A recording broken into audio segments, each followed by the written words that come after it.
Assalamualaikum warahmatullahi wabarakatuh. Waalaikumsalam warahmatullahi wabarakatuh. Bismillahirrahmanirrahim. Alhamdulillahi rabbil alamin.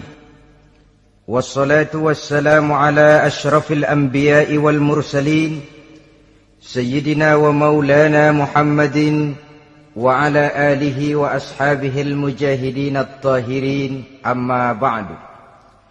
Saudara-saudara kaum muslimin rahimakumullah. Pada pertemuan kali ini kita akan membicarakan riwayat Nabi Adam alaihi salam. Nabi Adam diciptakan oleh Allah dari tanah dan merupakan manusia pertama serta bapa dari seluruh umat manusia. Pada saat Allah hendak menciptakan Nabi Adam, Allah berkata kepada malaikat, "Inni ja'ilun fil ardi khalifah." Aku akan menjadikan seorang khalifah di permukaan bumi. Malaikat dengan nada sedikit protes berkata, "Ataj'alu fiha may yufsidu fiha wa yasfiku ad-dima wa nahnu nusabbihu bihamdik wa nuqaddisu lak." Tuhan, apa perlunya engkau ciptakan seorang khalifah di permukaan bumi? Kelak kalau mereka berkembang biak, kerjanya hanya akan melakukan kerusakan, menumpahkan darah, saling bermusuhan satu sama lain. Sedangkan kami, kata malaikat, sudah cukup bertasbih memuji kebesaranmu. Allah kemudian menjawab, "Inni a'lamu ma la ta'lamun." Aku lebih tahu tentang apa yang kalian semua tidak mengetahuinya. Setelah diciptakan Nabi Adam daripada tanah, ditiupkan roh, maka Allah kemudian mengajarkan kepada Nabi Adam berbagai macam ilmu pengetahuan. Wa 'allama Adam al-asma'a kullaha. Kemudian Allah mengajarkan Nabi Adam nama-nama segala sesuatu. Nama merupakan simbol daripada ilmu pengetahuan. Nabi Adam akan dijadikan khalifah di permukaan bumi. Maka dibekali oleh Allah Subhanahu wa taala al-asma'a kullaha, nama-nama segala sesuatu. Yang dimaksud di sini ialah al-ulumal katsirah, ilmu pengetahuan yang banyak. Malaikat pada mulanya protes. Kami kan sudah cukup bertasbih Tuhan. Kami kan sudah cukup memujimu. Untuk apa lagi membuat manusia sebagai khalifah di permukaan bumi? Seolah-olah malaikat tidak setuju. Allah yang maha tahu rahasia segala sesuatu memberikan vonis, aku lebih tahu tentang apa yang kalian semua tidak tahu. Oleh karena Nabi Adam dipersiapkan untuk menjadi seorang khalifah di permukaan bumi, maka dibekali oleh Allah dengan ilmu pengetahuan. Begitu Nabi Adam dan begitu kita. Karena bukan cuma Nabi Adam, kita pun oleh Allah dijadikan sebagai khalifah-khalifah di permukaan bumi ini. Yang nilai kekhalifahan kita bergantung kepada kondisi kita masing-masing. Ada orang yang menjadi khalifah level internasional, menjadi pemimpin dunia Islam. Ada orang menjadi khalifah level nasional saja. Ada khalifah tingkat kota saja, ada khalifah tingkat kecamatan, ada khalifah tingkat RW, RT, sekurang-kurangnya khalifah untuk tingkat rumah tangga masing-masing. Nah, tanpa membekali diri dengan ilmu pengetahuan, jangan berharap kita akan bisa melaksanakan tugas sebagai khalifah di permukaan bumi ini. Apapun saja, Nabi mengajarkan, man aradad dunya fa'alaihi bil ilmi, wa man aradal akhirata fa'alaihi bil ilmi, wa man aradahuma fa'alaihi bil ilmi. Siapa yang menginginkan dunia harus dengan ilmu. Yang menginginkan akhirat juga harus dengan ilmu. Yang menginginkan dunia akhirat juga harus dengan ilmunya. Tanpa dasar ilmu, maka manusia tidak akan bisa menjalankan tugas kekhalifahan. Setelah diajarkan Adam nama segala sesuatu, dikonfrontir, dihadapkan dengan malaikat. Malaikat, kalau tadi kamu bilang buat apa perlunya menciptakan khalifah? Nih bentuknya. Adam. Sekarang malaikat, coba kamu sebutkan nama segala sesuatu ini yang ada di sini ini. Malaikat berkata, Subhanaka la ilma lana illa ma 'allamtana. Ya Allah, kami tidak punya ilmu, kami tidak tahu semua itu kecuali apa yang telah Engkau ajarkan kepada kami. Kalau kamu tidak sanggup, Adam, sebutkan nama-nama semua itu. Adam menyebutkannya dengan lancar. Ketika itulah Allah memerintahkan malaikat untuk sujud kepada Nabi Adam alaihi salam. Sujud di sini bukan sujudul ibadah, sebab sujud ibadah kepada yang selain Allah haram. Tapi sujud di sini sujudut tawadhu' i'tirafan bifadili Adam. Sujud merendahkan diri sebagai pengakuan terhadap keutamaan dan kelebihan Nabi Adam. Maka orang yang banyak ilmunya lebih utama dari orang yang hanya banyak ibadahnya. Bahkan iblis lebih takut kepada orang alim yang sedang tidur daripada orang goblok yang lagi ibadah. Model ini diceritakan dalam Ihya'nya Imamul Ghazali. Iblis masuk ke masjid mau menggoda orang lagi sholat. Sudah masuk di pojok masjid, dia lihat orang lagi tidur. Ngacir iblis keluar, cepat benar. Pucat mukanya. Ketemu di jalan sama temannya. Kenapa lari, Mas?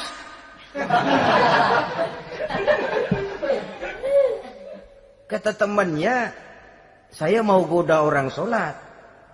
Lalu tiba-tiba di pojok masjid saya lihat ada orang lagi tidur. Saya takut betul sama itu orang. Lari saya keluar. Loh, sama yang sembahyang sampean nggak takut, kok sama yang tidur takut bagaimana? Yang tidur itu orang alim. Yang lagi sembahyang itu orang goblok. Oh, godain orang goblok, saya colek juga dia lupa sembahyang.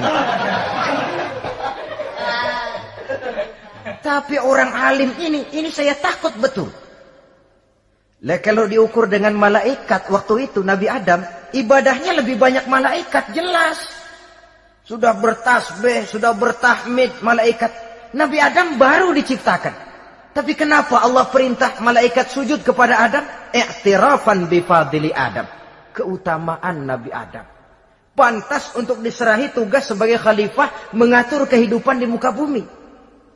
Kalau malaikat yang jadi khalifah di dunia ini, nggak rame dunia. Coba, malaikat, material, harta nggak perlu. Seksual nggak perlu. Dunia ini hambar. Justru dunia ini menjadi ramai setelah manusia diberikan fungsi sebagai malaikat, sebagai khalifah oleh Allah Subhanahu wa taala. Saudara-saudara kaum muslimin rahimakumullah, setelah nyata kelebihan Nabi Adam, maka Allah perintahkan Nabi Adam tinggal di surga dengan segala kenikmatan yang ada di dalamnya. Tapi lantaran sendirian, kesepian Nabi Adam ini.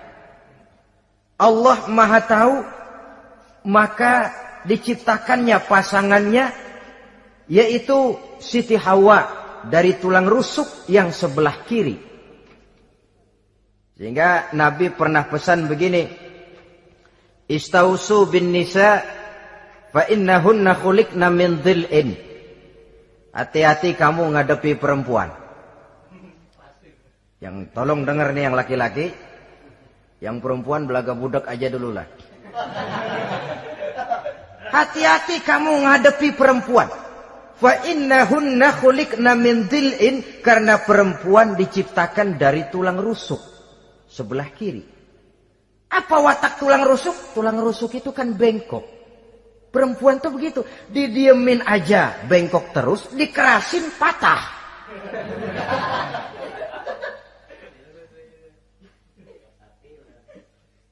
Saudara-saudara, di sini kita ambil satu hikmah bahwa ternyata yang bikin hidup terasa enak karena di sekitar kita banyak orang lain.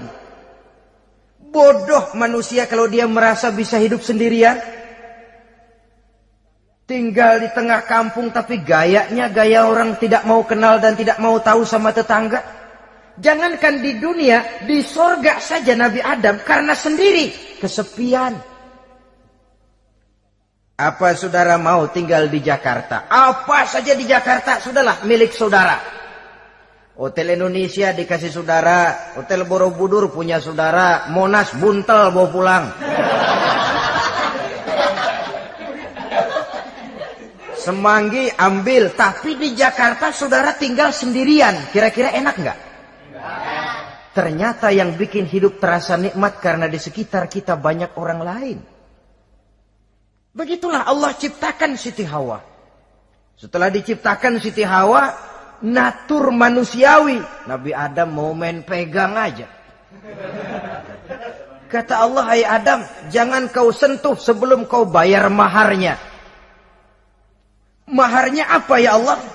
Maharnya antusalliya ala Muhammadin sallallahu alaihi wasallam. Maharnya kau bersolawat kepada Nabi Muhammad. Manusianya belum lagi diciptakan tapi namanya sudah ada. Nurnya sudah ada. Bahkan dijadikan mas kawin antara Adam dengan Hawa.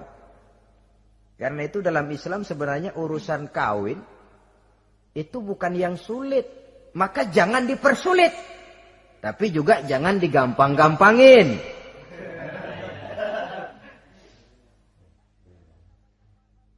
Artinya yang namanya mahar ini walaupun cuma sebentuk cincin besi kalau orang sangat tidak mampu. Bahkan dengan mengajarkan Fatihah saja sah sudah. Saya terima nikahnya Fulanah binti Fulan dengan mas kawinnya saya ajarkan dia surah Fatihah. Kalau memang kere betul, tidak punya apapun, sah sudah.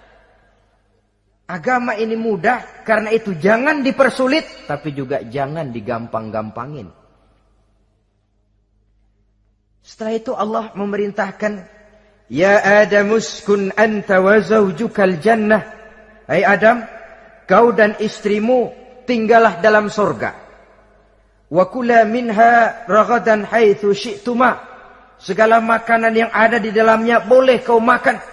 Pakaian yang aneka warna boleh kau pakai. Nikmati seluruh fasilitas yang ada di surga ini.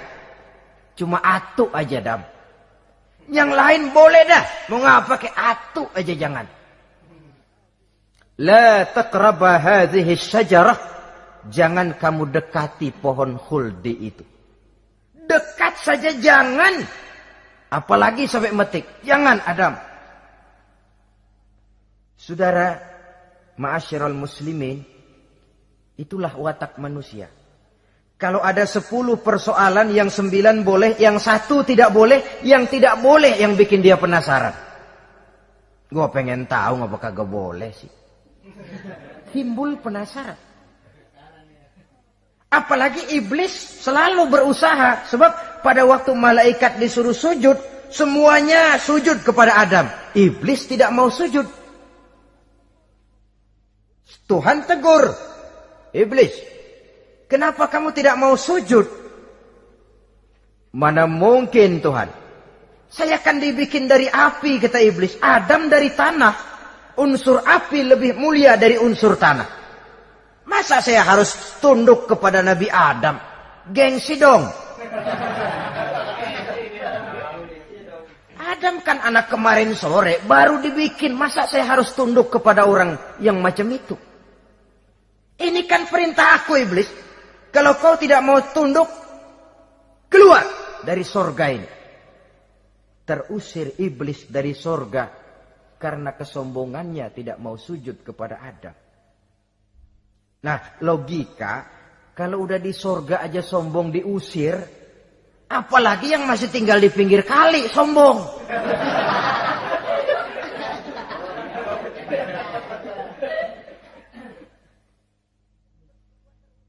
Tapi sejak peristiwa terusirnya itu, iblis bikin proklamasi.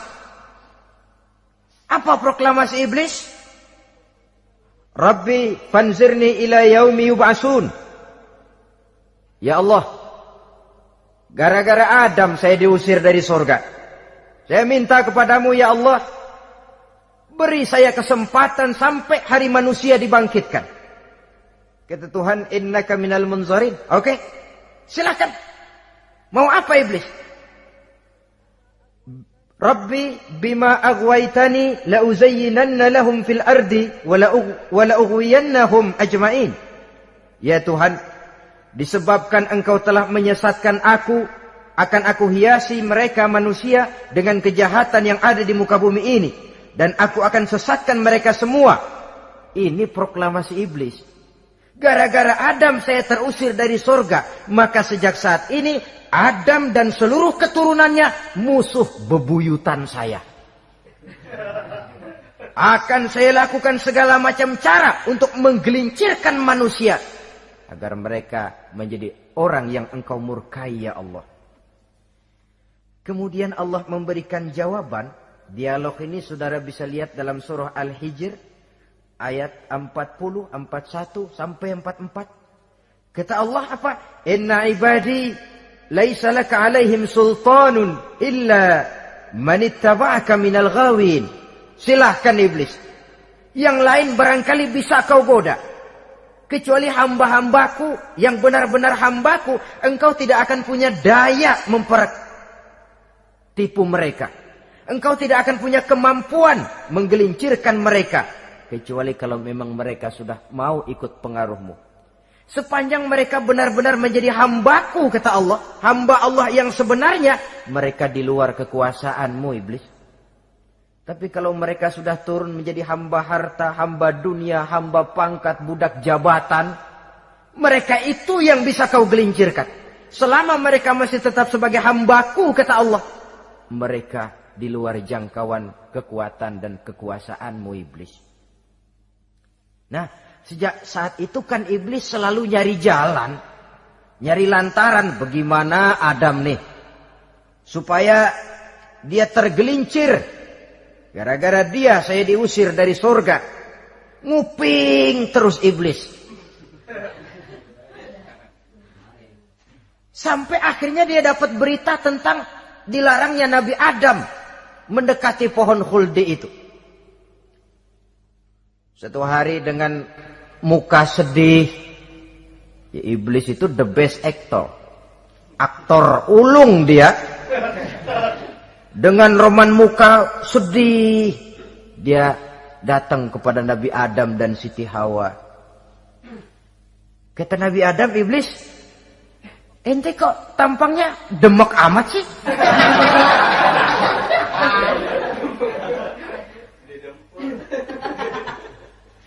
Kenapa begitu sedih? Adam, saya sebenarnya tidak ada yang bikin saya sedih. Cuma saya dapat berita bahwa engkau tidak akan selamanya di dalam surga ini. Wah Adam, kalau engkau bisa tetap tinggal di surga bersama istrimu, alangkah bahagianya saya, kata iblis. Tapi saya dapat kabar ente nggak bakalan lama-lama di surga. Buktinya ente dilarang makan buah khuldi.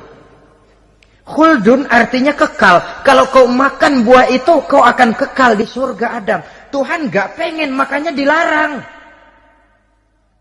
Wa qasamahuma inni lakuma laminan nasihin. Untuk memperkuat omongannya, sumpah si iblis. Bener Dam, saya sih ngomong cuma buat kepentingan ente. Saya sayang sama ente. Oh, yang tahu cuma saya dah. Bicaranya seolah-olah untuk kepentingan Nabi Adam. Sebenarnya tujuannya tidak lebih menjerumuskan Nabi Adam. Begitu iblis zaman dulu, zaman Adam. Dan begitu iblis zaman sekarang. Seolah-olah bicaranya untuk kepentingan umat Islam. Tapi sebenarnya tujuannya ngelecehin. Memperdayakan umat Islam.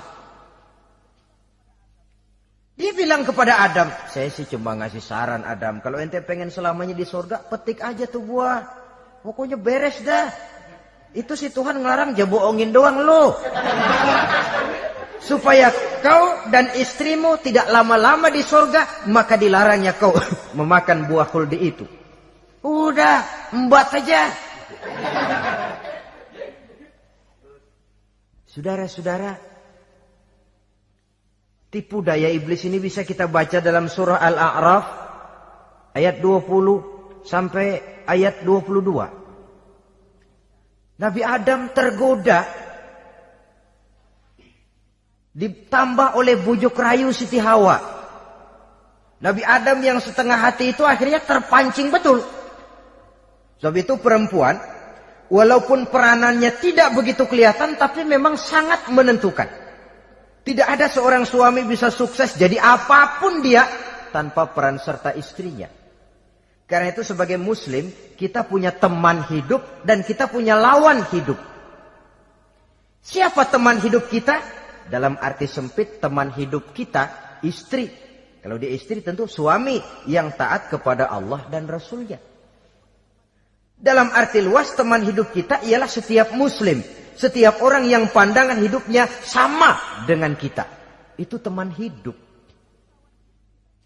Lalu lawan hidup kita siapa? Lawan hidup kita secara mutlak iblis dalam segala bentuknya.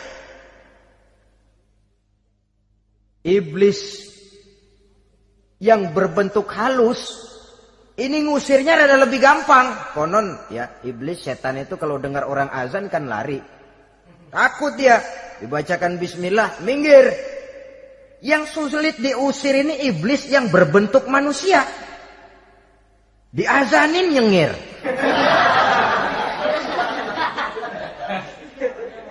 Gawat ini. Saudara-saudara, ini musuh dalam artian mutlak. Sedangkan musuh dalam artian ideologis, setiap orang yang pandangan hidupnya tidak sama dengan kita. Bahasa langsungnya, setiap orang di luar Islam secara ideologis, ya. Adapun secara manusiawi, kita tetap toleransi, saling menghormati, setuju dalam perbedaan pendapat, kembali kepada prinsip lakum dinukum. Kewajiban saling menghormati sesama manusia, tapi secara ideologis tidak ada kompromi. Begitulah Nabi Adam tergoda. Dan begitulah iblis selalu menggoda keturunan-keturunan Nabi Adam sampai kepada kita sekarang ini. Tiap kali kita hendak melakukan berbagai kebaikan, iblis ini mulai bisik, kasa, kusuk, kesek. Saudara tadi dari rumah mau berangkat niat dengerin ceramah macam ini. Apa dikira iblis enggak? Wah, gatal iblis. Kata iblis, alah jangan bertingkah lah dengerin ceramah. Ceramah mah urusan 70 ke atas. Ente masih muda. Berjuang kita. Jihad, bismillah. Tidak, saya mau dengar ceramah. Berangkat kita ke tempat ini. Sampai di sini apa dikira iblis diam? Enggak. Dia bisikin lagi. Iya. Lo hadir ke sono dah. Cuma nyampe sono lo ngomong aja ngomong dah. Ustadz mah jangan didengerin. Ngomong aja udah. Perang lagi jihad. Saya nggak mau ngomong. Mau dengerin betul-betul. Kata iblis, iya lo dengerin dah, jangan ngomong, cuman pules.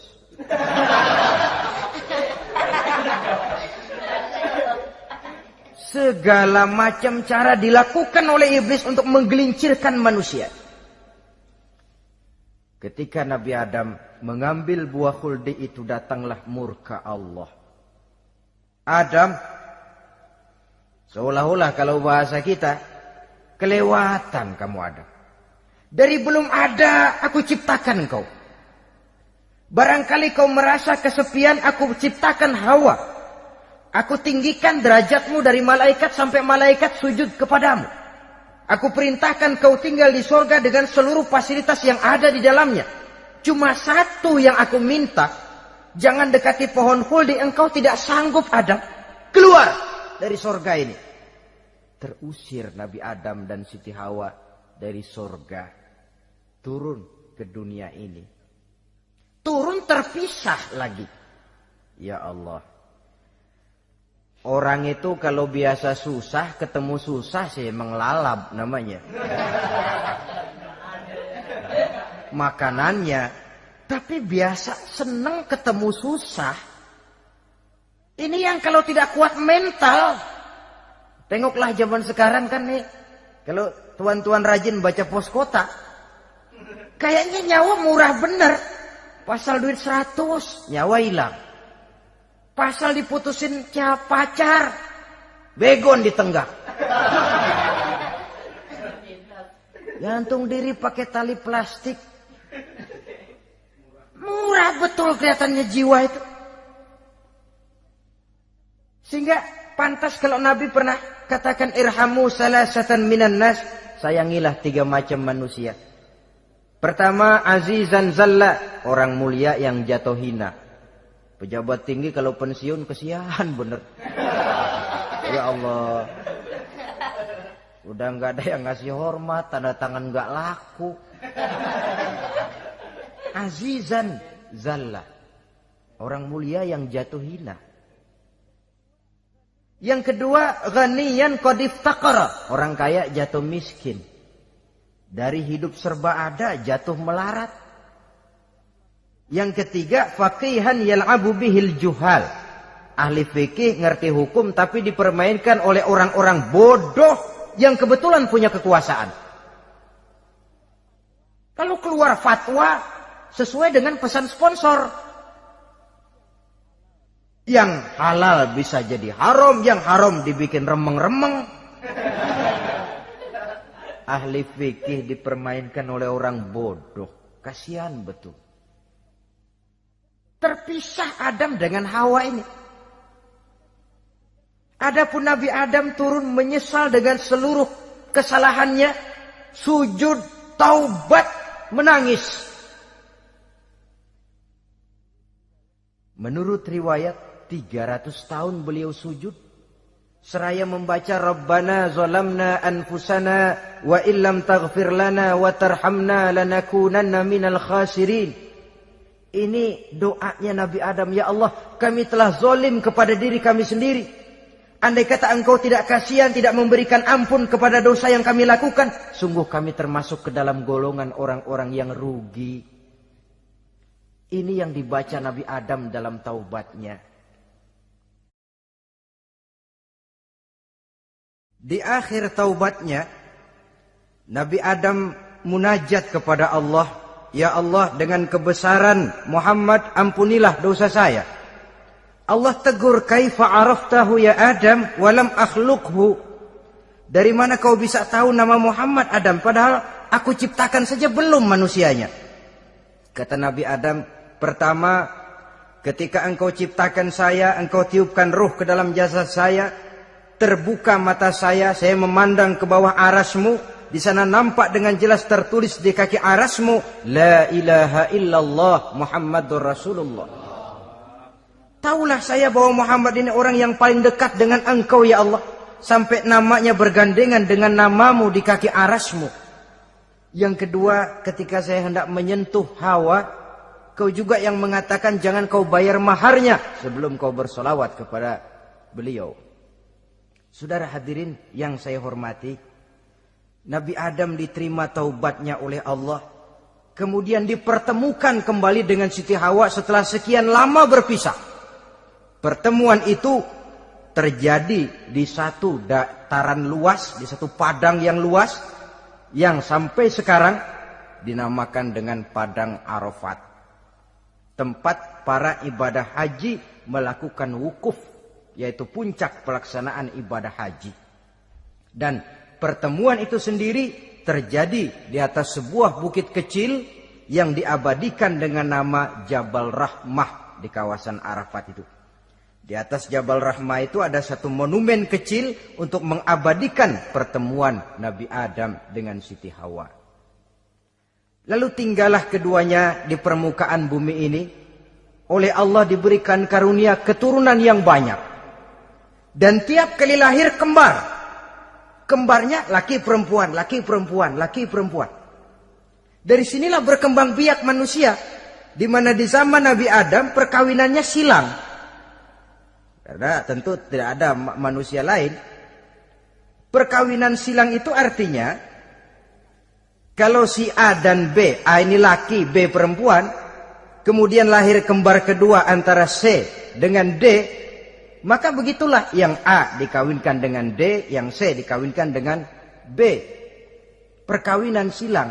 Tidak boleh perkawinan yang kembar sama waktu dilahirkan. Nah, di antara putra-putra Nabi Adam yang kemudian juga membuat sejarah, yaitu Habil dan Qabil. Habil, saudara kembarnya namanya Labuda, perempuan. Qabil, saudara perempuannya Iklimah. Menurut hukum perkawinan waktu itu harus silang. Habil harus kawin dengan Iklimah dan Qabil harus kawin dengan Labuda. Tapi Qabil protes. Dia kepengen kawin dengan saudara kembarnya sendiri. Dalam arti yang sama-sama dilahirkan dengan dia, yaitu Iklimah. Kenapa? Karena kebetulan rupa Iklimah ini lebih cantik daripada Labuda. Protes kepada ayahandanya Nabi Adam. Abah, saya tidak terima, saya harus kawin dengan Iklimah. Tidak Qabil, kamu harus kawin dengan Labuda. Enggak mau. Kenapa dengan Labuda? Kurang kece.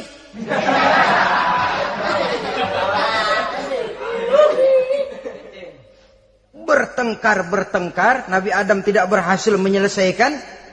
Lalu diserahkan saja kepada Allah. Kata Allah begini saja, bikin korban. Kamu berdua, Habil, Qabil. Siapa yang korbannya aku terima, dia boleh kawin sama Iklimah. Ternyata korban yang diterima adalah korbannya Habil. Jadilah Habil kawin dengan Iklimah. Tapi Qabil tidak puas. Dendam kesumatnya timbul, iblis ngilikin. Kresek. Akhirnya dibunuh saudaranya Habil ini. Inilah sejarah pembunuhan pertama dalam kehidupan manusia. Qabil membunuh Habil. Habis dibunuh bingung. Bagaimana naruhnya ini mayat? Allah lalu memberikan petunjuk. Dalam Al-Maidah ayat 31 itu dijelaskan. Ada burung gagak berantem sama burung. Yang satu mati. Nah, oleh yang masih hidup, tanah ini dicakar-cakar sama kakinya dan sama paruhnya. Sehingga berbentuk lubang, bangkai saudaranya itu dimasukin ke lubang itu lalu diuruk lagi pakai tanah oleh cakar kakinya dan paruhnya itu. Sehingga Qabil, cara ini bisa. Itulah sejarah penguburan pertama dalam perkembangan manusia.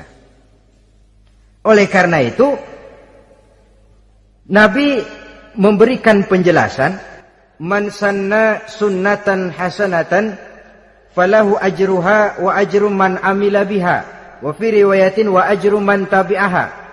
Siapa orang yang melakukan satu kebajikan, dia akan mendapat pahala dan pahala dari orang-orang yang mengikuti kebaikannya. Misalnya saudara membentuk pengajian. Ramai pengajian saudara. 1000 orang yang datang ngaji, 1000 orang saudara dapat pahala. Sponsor kebaikan. Sebaliknya, wa man sanna sunnatan sayyi'atan falahu ismuha wa ismu man amila biha, ay wa ismu man tabi'aha. Siapa yang memulai suatu kejahatan, dia akan mendapat dosa dan dosa dari orang-orang yang melakukan atau mengikuti kejahatannya. Umpamanya saudara mengadakan pesta. Lalu dalam pesta itu terjadi segala macam maksiat. Maka seluruh maksiat yang terjadi malam itu di tempat itu, saudara ikut dapat dosanya. Kenapa? Sponsor. Tiap kali ada pembunuhan, Qabil dapat andil dosa. Kenapa? Sponsor. Tapi kalau 2 orang muslim, ini masalahnya Habil nggak ngelawan kan, dibunuh. Tapi kalau 2 orang muslim berkelahi, kata Nabi apa? Apabila 2 orang muslim saling berbunuh-bunuhan, maka al-qatil wal maqtul finnar. Baik yang membunuh ataupun yang dibunuh, dua-duanya neraka. Sahabat heran, ya Rasul, kalau yang ngebunuh masuk neraka pantas. Tapi ini yang dibunuh, kenapa neraka juga? Soalnya sama-sama niat. Cuman keduluan aja. Itu kan masalahnya. Andai kata dia nggak terbunuh, dia yang akan membunuh. Niat itu sudah ada. Nah kalau Habil ini dia tidak punya niat membunuh. Dia memang dibunuh oleh Qabil. Saudara-saudara kaum muslimin rahimakumullah. Lalu dari situlah berkembang biak keturunan Nabi Adam alaihi salam. Sehingga dengan demikian bisa kita katakan sebagai satu konklusi. Pertama, bahwa manusia adalah makhluk Allah yang menempati kedudukan tertinggi.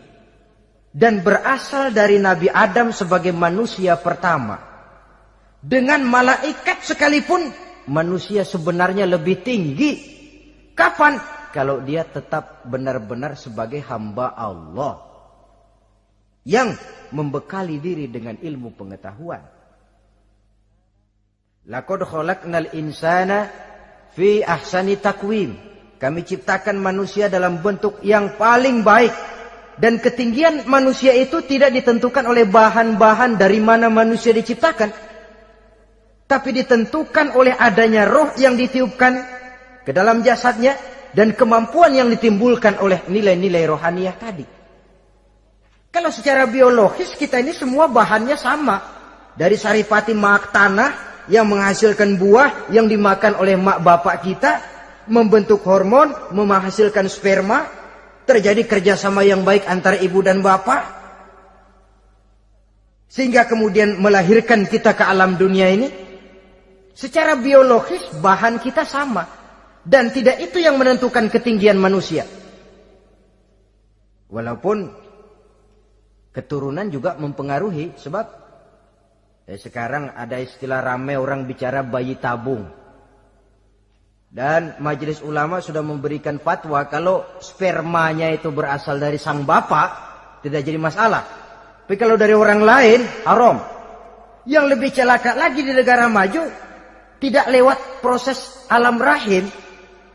Jadi dalam satu tabung yang diberikan suhu yang mirip dalam kandungan, di situ dipertemukan antara sperma, air mani laki-laki, dengan ovum, air mani perempuan. Diberikan suhu yang mirip dalam kandungan. Dan itu diharapkan bisa menghasilkan manusia. Lewat tabung kaca itu. Saya tidak sanggup bayangkan kalau sekarang orang tanya asal-usul kita, kan kita masih enak jawab. Kamu anak siapa? Oh bapak saya Fulan, ibu saya Fulana. Oh kenal saya. Tapi manusia yang akan datang kalau proyek ini berhasil. Bapakmu siapa? Enggak tahu, saya dulu keluar dari tabung pak. Rendah betul martabat manusia. Sama saja dengan ada perempuan pernah protes. Pak, Islam itu enggak adil katanya. Kenapa? Masa dalam Islam laki-laki boleh kawin lebih dari satu, tapi perempuan enggak boleh kawin lebih dari satu. Supaya sama-sama adil boleh dong perempuan punya laki lebih dari satu. Saya bilang justru disitulah Islam itu hendak menjaga martabat manusia. Kalau seorang suami punya istri empat-empatnya lalu hamil, bapaknya jelas. Tapi kalau perempuan satu punya suami 4 lalu hamil, bapaknya yang mana ya?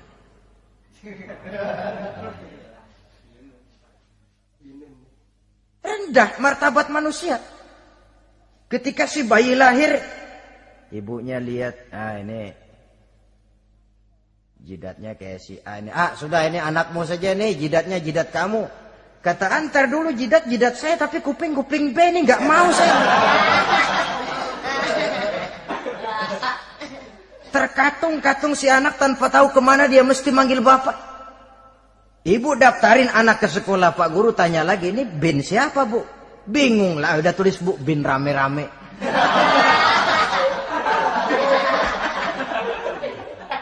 Kan rusak martabat manusia kalau sudah begitu. Justru Islam ini menjaga ketinggian martabat manusia. Jadi manusia itu fi ahsani takwim. Kapan? Kalau dia bisa menjaga kehambaannya di hadapan Allah dengan melaksanakan fungsi sebagai khalifah di permukaan bumi.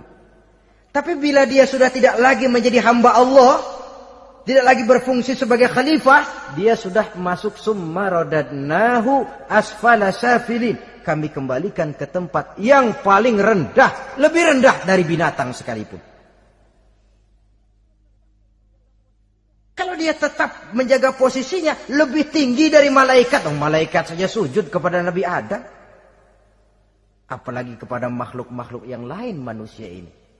Tapi kalau dia tidak pandai, lebih rendah daripada binatang. Inilah uniknya makhluk bernama manusia. Dengan posisinya dia bisa menjadi lebih tinggi dari malaikat, tapi juga dia bisa meluncur lebih rendah daripada binatang. Untuk menjaga itulah diperlukan agama dalam kehidupan kita sekarang ini. Bukan cuma sebagai lipstick, tapi sebagai pedoman, sebagai way of life yang akan mewarnai cara kita berpikir, state of mind, rule of thinking, cara kita memandang kehidupan ini diwarnai oleh nilai-nilai agama. Dengan demikian,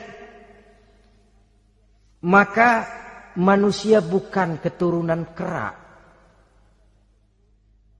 So, ada satu teori namanya teori evolusi yang disampaikan buat pertama kali oleh Charles Darwin.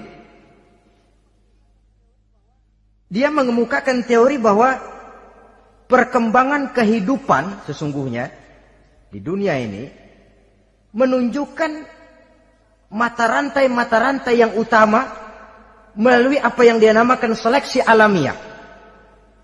Mula-mula dari ikan, melalui seleksi ke amfibi, dari amfibi ke reptil, dari reptil ke mamalia, dari mamalia ke mamalia kecil, dari mamalia kecil ke primat, dari primat ke monyet, dari monyet menjadi Homo erectus.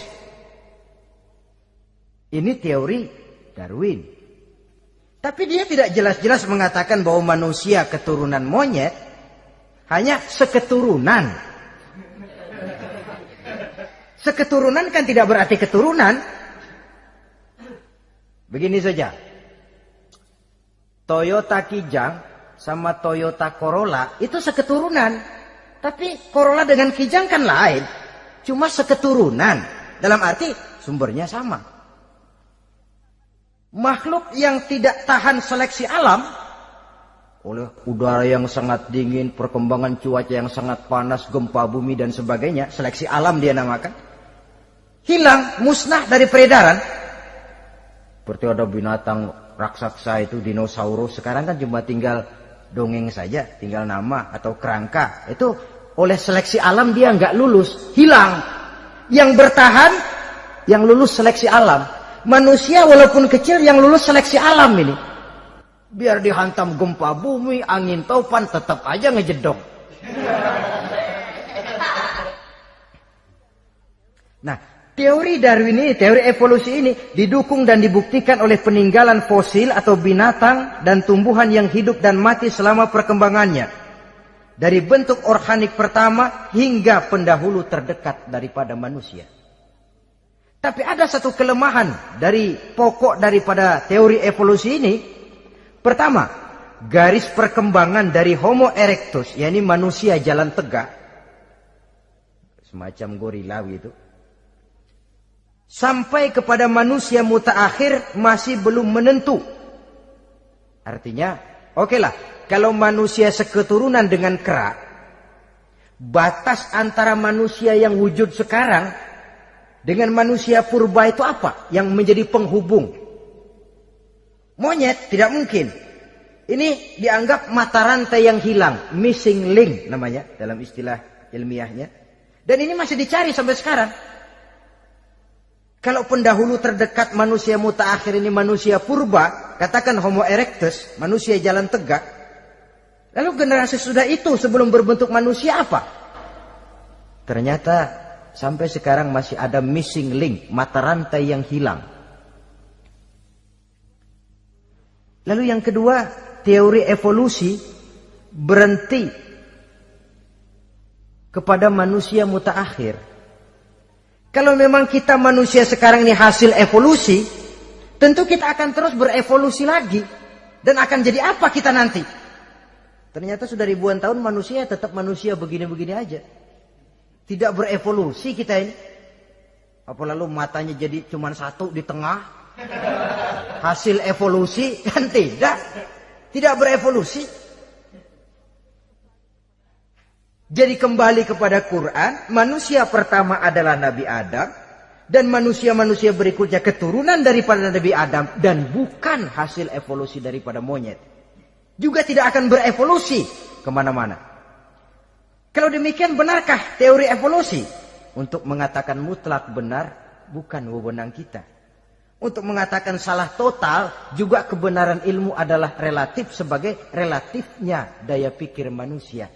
Di samping dia harus membuktikan kebenarannya, maka kebenaran ilmiah adalah kebenaran yang relatif dan temporer. Contoh kecil saja. Dulu orang berteori bahwa bagian yang terkecil dari suatu benda namanya molekul. Kan begitu? Molekul ini nggak bisa dibagi-bagi. Bagian yang paling kecil dari suatu benda namanya molekul. Ilmu terus berkembang. Ternyata molekul sebenarnya terdiri daripada atom. Atom itulah bagian terkecil dari suatu benda yang nggak bisa dibagi-bagi lagi. Nah, berubah sudah teori pertama. Tidak jadi molekul sekarang, atom. Belakangan rupanya atom masih tersusun dari partikel-partikel. Partikel inilah bagian yang terkecil dari satu benda. Berubah lagi sudah. Dan tidak mustahil akan ada penemuan bahwa partikel pun masih bisa dibagi-bagi lagi. Begitu juga dengan teori evolusi ini. Sehingga beberapa ahli semacam Dr. Charles Oxnard, Dr. Jane Paul Hallett dari Chicago dan California, mereka sudah membantah teori evolusi ini. Namun masalah paling pokok dari kita ialah kita diciptakan oleh Allah berasal dari Nabi Adam alaihi salam. Nabi Adam diciptakan dari tanah. Dan kita bukan hasil dari evolusi, juga tidak akan berevolusi. Nah, lalu kepada makhluk bernama manusia diberikan fungsi sebagai khalifah di permukaan bumi ini. Ini yang dulunya malaikat protes. Sebagai khalifah, tugas kita apa? Khalifah Allah di muka bumi. Menerjemahkan sifat Allah sesuai dengan batas-batas kemanusiaan kita. Allah Maha Pengasih, berusahalah kita pengasih kepada makhluk sesuai dengan batasan manusiawi kita. Allah Maha Menolong, ringan tanganlah kita menolong orang yang memerlukan sesuai dengan batas kemampuan kita. Fungsi khalifah. Untuk bisa berfungsi sebagai khalifah secara baik, kita harus mempunyai modal yang dinamakan ilmu pengetahuan. Dan Islam sangat menggalakkan itu.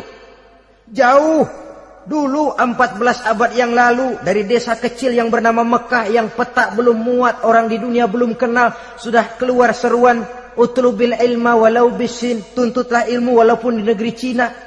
Ngomong Cina di Mekah, padahal Mekah waktu itu belum masuk peta, belum dikenal orang. Sudah ada revolusi ilmu dan budaya. Belajar walaupun harus nyebrang ke negeri Cina. Lalu ada lagi misalnya allimu auladakumus sibahata warrimayah, kata Nabi. Ajarkan anakmu renang dan lempar. Lempar lembing, lempar cakram. Olahraga. Satu tanda Islam agama masa depan. 14 abad yang lalu di Saudi Arabia, Nabi mengajarkan ajari anakmu berenang. Kalau Islam agama untuk orang Arab saja, mau berenang di pasir. Tapi wawasan pandangannya luas. Bahwa Arab sebagian besar memang Islam, betul. Tapi Islam bukannya Arab, itu juga jelas. Sepanjang kita masih menjadi khalifah Allah, maka sepanjang itu kita fi ahsani taqwim. Nah, sebagai khalifah Allah kita bertugas membudidayakan alam ini. Kita kadang-kadang terlalu. Ada ayat, wa ma min dabatin fil ardi illa 'alallahi rizquha. Semua yang melata di muka bumi dijamin rezekinya oleh Allah. Ayat itu betul. Hak karena datang dari Allah. Bahwa rezeki disediakan di muka bumi memang. Tapi rezeki itu tidak turun begitu saja laksana jatuhnya embun di waktu pagi. Kita harus berusaha. Dan usaha manusia mencari rezeki lain dengan ayam. Kalau ayam dari tahun atu. Nyari rezekinya tuh modalnya cuma ceker patok. Coba. Dari tahun 1 ayam asal punya ceker, punya patok, sudah dapat rezeki dia. Nggak perlu masuk TK, SD, SMP. Tapi manusia cari rezeki, apalagi zaman sekarang.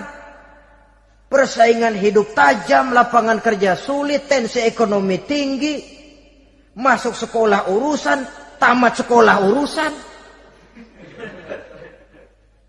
Kadang-kadang dilema juga. Masuk perguruan tinggi negeri sulitnya setengah mati kayak onta masuk ke lubang jarum.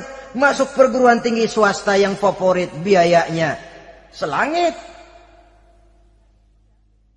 Artinya tanpa membekali diri dengan ilmu, keahlian, skill, kemampuan, fungsi sebagai khalifah sulit untuk bisa kita laksanakan.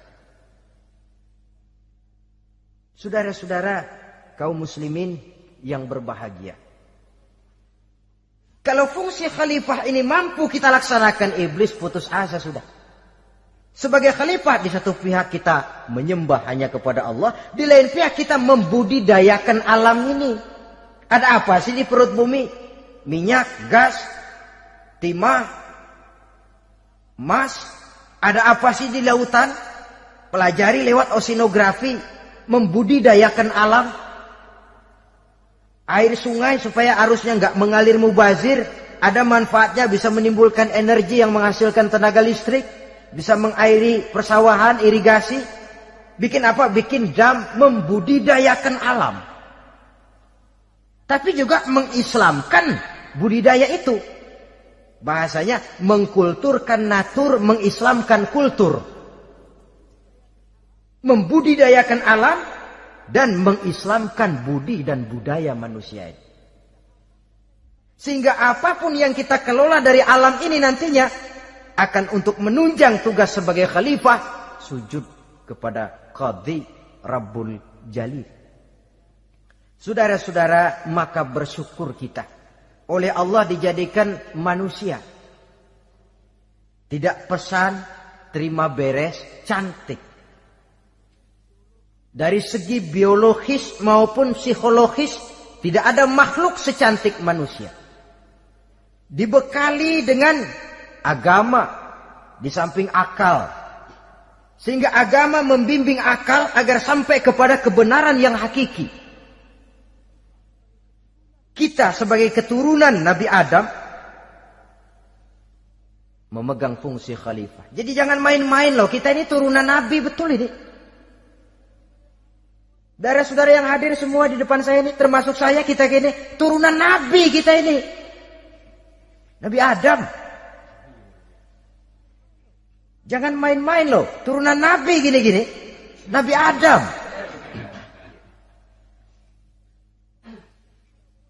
Sayang kalau posisi yang tinggi kita tidak melaksanakan fungsi yang tinggi. Sayang betul. Sebab itu manusia harus adil kepada dirinya. Dalam arti menjaga diri dari sesuatu yang bisa menghancurkan ketinggiannya dalam pandangan Allah. Jadi kalau kita sudah lemparkan diri ke meja judi, hanyutkan diri ke tempat mabuk, hancurkan diri di tempat maksiat, itu sudah tidak adil kepada diri sendiri. Tidak bisa menjaga ketinggian yang diberikan Allah kepada kita. Dikasih baju bersih, dicemplungin di comberan, diinjek-injek lagi. Kita ini diciptakan fi ahsani taqwim. Masa mau turun berbuat seperti binatang, itu makhluk rendah? Masa mau mengikuti tipu dayanya iblis, yang dia sudah proklamasikan bahwa itu musuh bebuyutan kita? Innahu lakum aduwwum mubin. Setan musuhmu yang jelas dalam segala bentuknya. Saudara-saudara, nah, untuk berfungsi sebagai khalifah ini sekali lagi bekali diri dengan ilmu pengetahuan. Dan ilmu itu di zaman kita sekarang tentu kalau Nabi Adam diajari langsung oleh Allah, wa 'allama Adam al-asma'a kullaha. Lah kalau kita mau nunggu Tuhan ngajarin, geblek terus. Ya tidak mustahil Allah memberikan ilmu yang disebut ilmu laduni ya. Transfer. Langsung Allah memberikan kepada seorang hamba, membukakan pintu hatinya. Tapi bukan potongan kayak kita yang dapat ilmu laduni macam begitu. Satu contoh, menurut ceritanya, Hadratus Syekh Kiai Hasyim Asy'ari itu kan ngaji beliau kepada Kiai Khalil Bangkalan, Madura. Kiai Khalil ini wali. 2 tahun berguru di sana, nggak diajarin apa-apa. Cuma kalau pagi nyari rumput. Tiap hari 2 tahun akhirnya Hadratus Syekh bilang, Kiai, saya kapan diajari? Sudah Hasyim, kau pulang saja. Insya Allah kau alim. Itu aja pulang jadi orang alim. Ya di samping terus beliau belajar ke Mekah. Kita harus melalui proses belajar. Ini untuk menunjang tugas kekhalifahan kita. Sebagai hamba Allah dan sebagai khalifah Allah di permukaan bumi. Sehingga 2 tugas ini bisa kita laksanakan dengan sebaik-baiknya. Menjaga martabat manusia sebagai makhluk yang mulia dan keturunan dari Nabi Adam alaihissalam. Saudara-saudara, ini sajalah pembicaraan kita kali ini. Terima kasih banyak atas segala perhatian. Mohon maaf atas segala kekurangan. Usikum wa nafsi bitaqwallah. Aqulu qauli hadza. Wassalamualaikum warahmatullahi wabarakatuh. Waalaikumsalam warahmatullahi